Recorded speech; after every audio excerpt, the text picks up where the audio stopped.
many Americans are just finding it tough to be able to make ends meet, tough to pay their bills, trying to stay on top of stuff, trying to stay on time, and they're finding themselves in financial hardship, and they think about filing bankruptcy.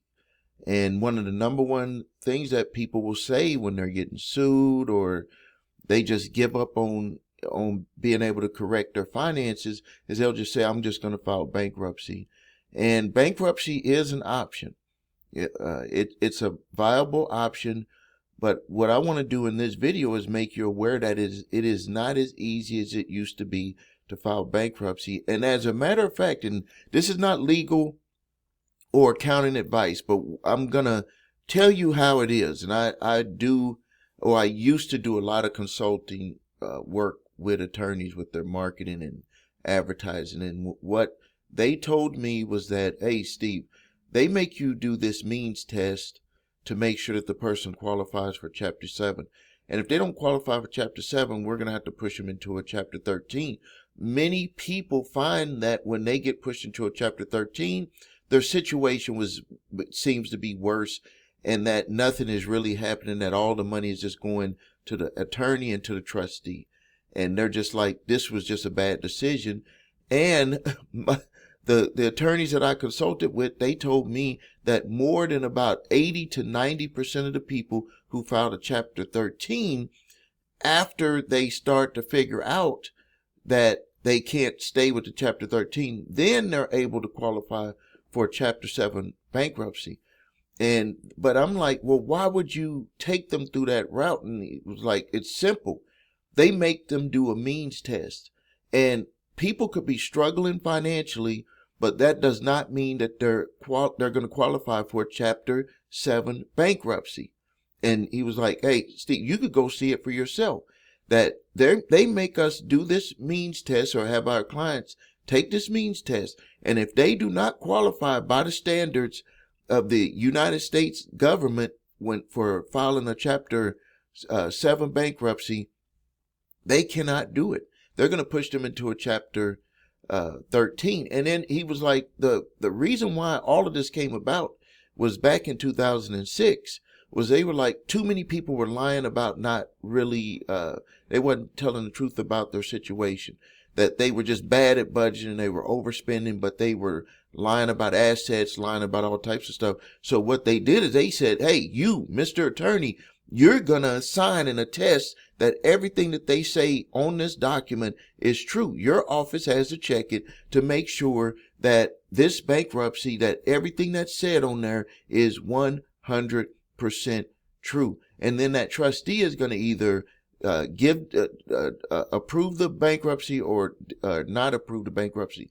What I'm finding with clients of the credit repair shop, what I'm finding with clients with Summons Master, is that these people considered filing Chapter 7 bankruptcy, and some of them did not even follow through because the attorney, I don't know why they would do this, they started the paperwork, but then when they let them know, hey, you're not going to qualify, we're going to have to redirect you over to a Chapter 13, and it's going to cost you this amount of money every month. The people were like, they just threw their hands up and they were like, what the hell is going on? So what I wanted to do in this video is just to get you some information.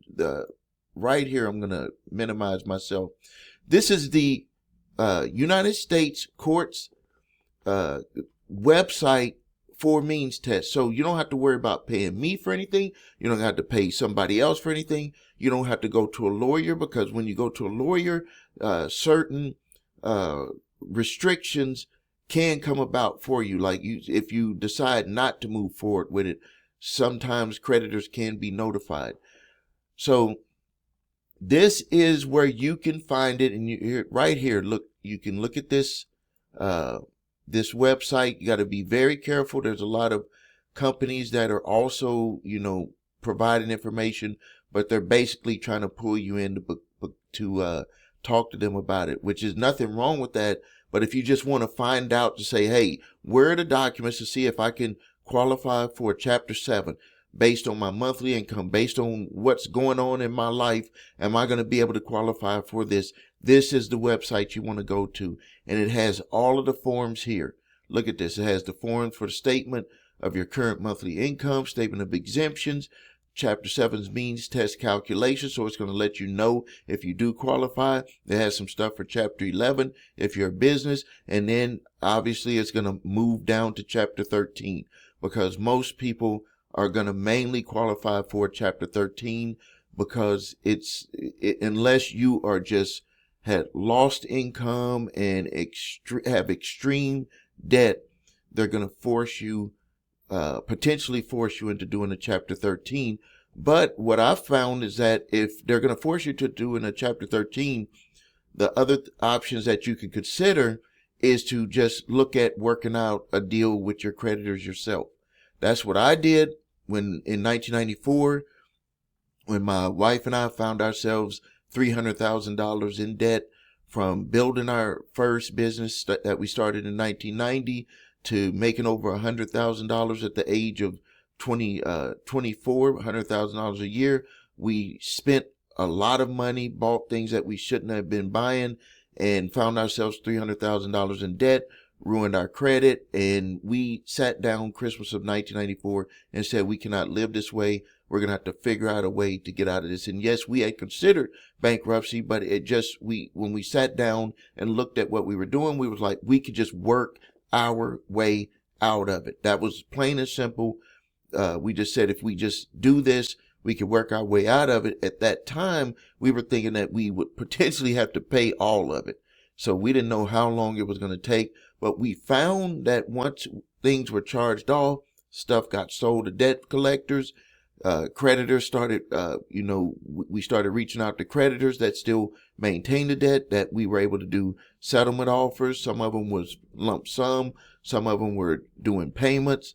With the debt collectors, we found by doing debt validations, and we didn't even really call it a debt validation at that time because I didn't really know about credit and credit repair and stuff like that.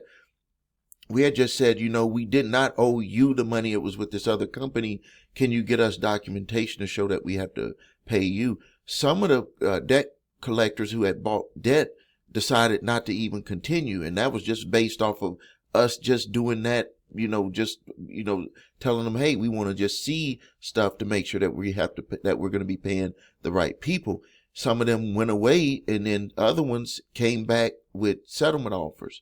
And so over a period of 5 years, from 1994 to 1999, we were able to get ourselves out of debt. And then after that, we were able to get our credit repaired. I'm here to tell you that whichever option you choose what's best for you and your family. The most important thing is that you get started today with whatever you're going to do. If you're going to research filing Chapter 7, if you're going to do a Chapter 13, if you're going to do it yourself, or if you're going to hire a lawyer to help you with it, or if you're going to go the route like we did, where you're going to like, hey, I just want to put together a budget, try to pay this stuff down, do settlements, do what we got to do, tighten up on our spending, and start saving some money rather than spending all the money that we got, know where our money is going, make better decisions, look at increasing our income, do all of that stuff, working on that stuff starting today. You're going to be in a better place. Procrastination is the number one thing that stops people from being able to move forward because they're thinking it's going to take too long. They're thinking about past failures that don't have nothing to do with the future.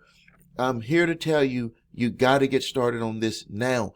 The economy right now is in a way struggling for one segment of our society. And then there's another segment. You see it all over the TV news. You saw people at the basketball game last night, and people are thinking that all of these are movie stars and comedians and all of that. No, there were some people that just make a lot of money that was paying over $100,000 for tickets, $8,000 for tickets. So there is an economy where people make a lot of money. From experience, this is me talking directly to you. The way that you get to making more money, you have to solve the underlying issues that you have. You have to. If you don't, no matter how much more money you make, you're never going to have enough. You're never going to have enough. So the way to make more money is to solve your underlying issues, the underlying issues that you're dealing with right now, because you would not be watching this video, is that you're spending too much money, you're not able to save any money, you're not making enough money, and your credit is messed up, or you have some issues on your credit that is, tearing you up a little bit.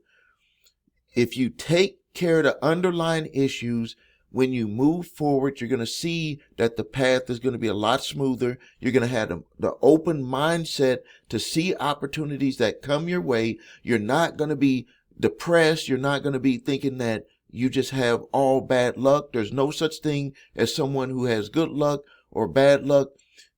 Good luck is from preparation, from doing the right things. Your mind is open. Your eyes are open. You're looking up instead of looking down. You're not depressed. You're not thinking about bad things that can happen. You're thinking about good things that can happen. And when those good things show their face, you're able to understand that that is a good thing. I've seen people who saw two things at the same time. One person said that's a good thing. Another person said that that's a bad thing. But guess what? Both of the people were looking for that same thing. So what was the difference? The person who said it was a bad thing, their mind was shut down and closed. They were always thinking negative. The person who said that's a good thing, their mind was open. They were positive minded. They were saying good things are going to happen for me. I don't know what that is, but I'm open to seeing them. And when they saw it, they evaluated, and then they were able to take advantage of it. So if you need help with your credit, visit us at thecreditrepairshop.com. Watch the video, What Makes Us Different, so you can see my 8-point validation process, my 2-phase settlement process. If you need your credit reports and scores, go to the website, 3scores.com, to grab your TransUnion, Equifax, Experian, credit reports, and all 3 scores. If you have debt collectors who are coming after you, go to summonsmaster.com, where you can get a exclusive debt validation letter that could stop a lot of debt buyers who have purchased your debt. If you're being sued by debt collectors, you can go to the Credit Repair Shop. We have a section for that on there, or you can go to Summons Master and upload your summons documents and get a fully formatted response to help you get your case dismissed. Thank you for your time. Subscribe to the channel. Post your questions and comments. This is Stephen A. Williams, President and founder of thecreditrepairshop.com.